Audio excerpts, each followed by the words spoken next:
There are many things around the bus that make it unique compared to other offers, but I think the most important thing, which drives the technology that we use, is the fact that we are in 2021 net carbon zero. Now, net carbon zero is a whole bunch harder than zero emission. So 15 years ago, I was responsible for developing the Nissan Leaf. The Nissan Leaf didn't have a tailpipe, it was zero emission. That was hard, that was a $4 billion journey. But humanity needs to go far beyond that. Just taking the tailpipe away and moving the CO2 to where the battery is made, for example, isn't helping humanity. It takes 70% more carbon to make an electric car than it does an internal combustion engine. Now, over life, there's a break-even period for CO2. But what we need to do is we need to remove carbon from the manufacturing and from the charging infrastructure. And that's what Switch Mobility is all about. It basically has done that. And when you get onto a Switch Mobility bus, and that's one of those red buses in London, for example, you can be sure that you're not creating any carbon and that you're making a contribution to humanity. Well, it's a tough journey. And to be frank, we're not all the way there yet. And I'll explain what I mean. Obviously, the bus is a pure electric bus, so that it's not emitting any CO2.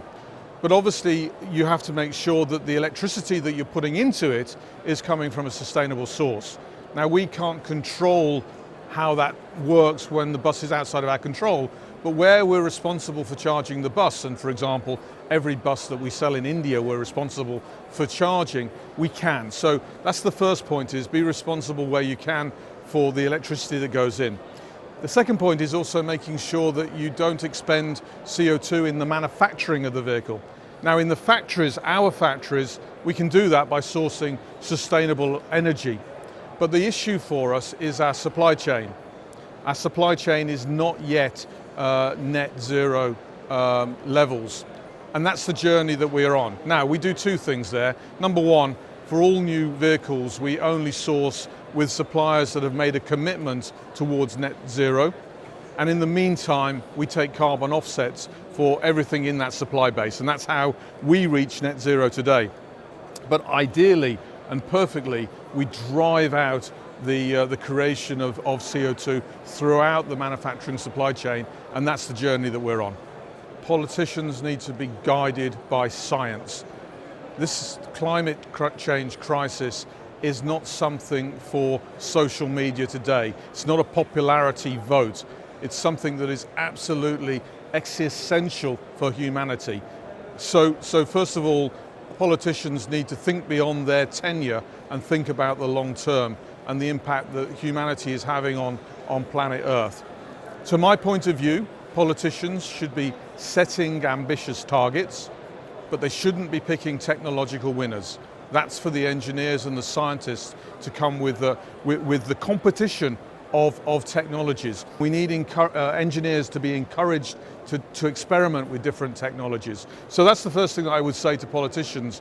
Be clear on what you're trying to fix, and then let the engineers engineer. Very key. Secondly, car makers can't do this by themselves.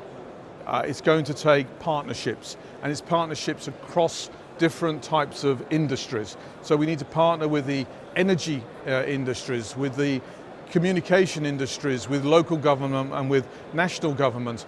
And at times it will be necessary for governments to make unpopular decisions and force things to happen.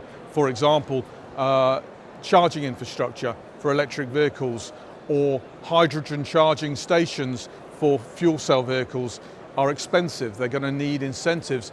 And as part, for example, in the United Kingdom of levelling up, you can't have all of that infrastructure just in London. It has to be democratized. It has to be everywhere. So there is a role for everybody in society to play in terms of moving the industry towards a net carbon zero. And first and foremost amongst those people is Joe and Jane consumer, because they can vote with their feet. You don't have to get onto a polluting bus. when you have an alternative like this behind you. You can know that if you jump onto a switch bus, for example, you know that you're basically not polluting the planet in any way, shape or form, and that your carbon footprint is zero. So exercise that right. In the bus industry, I can say it very clearly, the total cost of ownership, the cost that you spend over the life of the vehicle is lower for an electric vehicle than it is for a traditional diesel vehicle. The issue, if there is an issue, is that the initial cost of the vehicle is higher. And obviously it's a lower cost to charge with electricity than it is to fill with diesel, and therefore there's a crossover point. What we have to look at as an industry is making that clear, that economic difference is real. And of course, if you can find a way of helping with the initial cost, then you're going to drive people to a zero emission future much more quickly. You're talking about new technologies, and new technologies take time to bring to market. That said, I find it frustrating that I started the journey more than 15 years ago with the Nissan Leaf, and 15 years later I'm still hearing many of the same conversations, particularly the definition and difference between something that is net zero and something that is zero emission from the tailpipe. There is a journey, there is a so-called Moore's curve that you have to go through as you grow volume. There is a cost barrier that has to be overcome. Nevertheless, there isn't, for example, in the bus industry or the LCV industry, there now is really no excuses. There is no reason for local authorities anywhere in the world to be purchasing diesel vehicles. I would argue that local authorities can go one step further than that. There is no reason why you have to have anything other than a net zero bus or van, because it's available, and over life, it's cheaper than the alternative.